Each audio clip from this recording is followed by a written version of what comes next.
第一個想同司長討論嘅係關於保安部隊嘅工作人員嘅壓力。其實點解我哋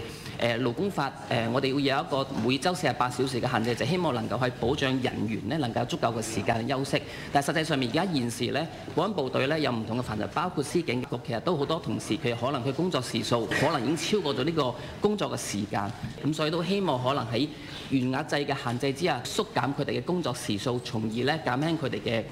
工作壓力。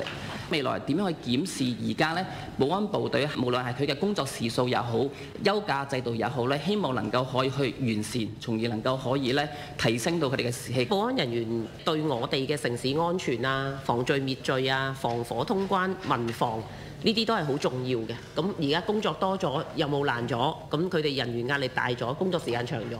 其實呢個係好現實嘅問題，呢啲都值得關注。有足夠嘅休息休假嘅安排，有啲實際嘅激勵嘅。多年嚟都講周冇性報酬嗰個制度係應該要檢討同調升，尤其係體現對於一啲超長工時嘅人員，佢喺補償休息上面有一啲相應嘅叫做激勵啦。近年呢，保安範疇嘅工作量係唔減嘅，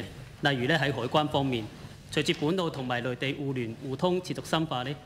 珠澳兩地通關嘅壓力係不斷咁增加。咁海關人員嘅工作壓力呢，亦都係持續咁樣係增加嘅。咁今年度呢，施政報告亦都係表示呢，將會研究響合適嘅地點呢，係規劃陸路或者係水路同橫琴直接連通新通道嘅必要性同埋可行性嘅。咁預料未來海關人員工作量呢，係將會進一步增加嘅。此外呢，由於永久危險品儲存倉呢，仍未係建成，咁為咗確保安全啦，目前只有依賴消防局高頻次嘅巡查同埋安全監督，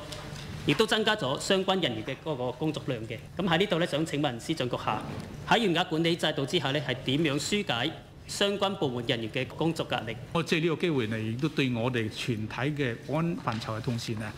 表示衷心感謝，亦都對佢哋嘅努力付出呢係表達我嘅呢個敬意嘅。各位局長亦都係非常重視人員嘅福利待遇，